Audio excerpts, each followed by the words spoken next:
Bangladesh premier লিগের এবারের আসরে তারকা ঠাসা দল করেছে রংপুর রাইডার্স।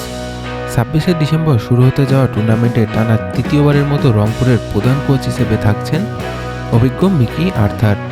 সব ঠিক থাকলে ২১শে ডিসেম্বর বাংলাদেশে আসবেন তিনি। তবে হেড কোচ আসার আগেই ১৯ এবং ২০ ডিসেম্বর ঢাকায় অনুশীলন করবে নুরুল হাসান সোহানের দল।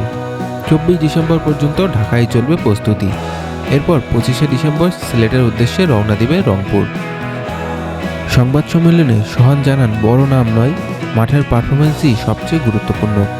সব দলই শক্তিশালী হওয়ায় এবারের বিপিএল হতে যাচ্ছে বেশ প্রতিযোগিতাপূর্ণ। বিদেশি ও দেশি মিলিয়ে ভারসম্পূর্ণ স্কোয়াড গড়েছে রংপুর। সেখানে আছে লিটন দাস, তৌহিদ হৃদয়, মাহমুদুল্লাহ রিয়াদ, মোস্তাফিজুর রহমান সহ একাধিক তারকা। মাঠে সেরা পারফরমেন্স দিয়ে শিরোপার লড়াইয়ে থাকতে চায় রংপুর রাইডার্স। আগামী বছরের ফেব্রুয়ারিতে মাঠে গড়াতে যাচ্ছে টি-20 বিশ্বকাপ। ভারত ও শ্রীলঙ্কার যৌথ আয়োজনে ২০ দলের এই টুর্নামেন্টকে সামনে রেখে ১১ ডিসেম্বর টিকিটের মূল্য প্রকাশ করেছে আইসিসি।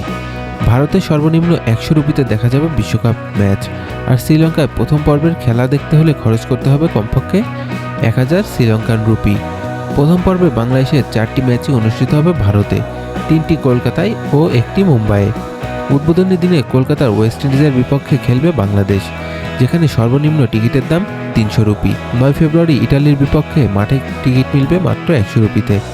১৪ ফেব্রুয়ারি ইংল্যান্ডের বিপক্ষে ম্যাচে সর্বনিম্ন মূল্য ৩০০ রুপি, আর ১৭ ফেব্রুয়ারি মুম্বাইয়ের নেপালের বিপক্ষে ম্যাচ দেখতে লাগবে ২৫০ রুপি।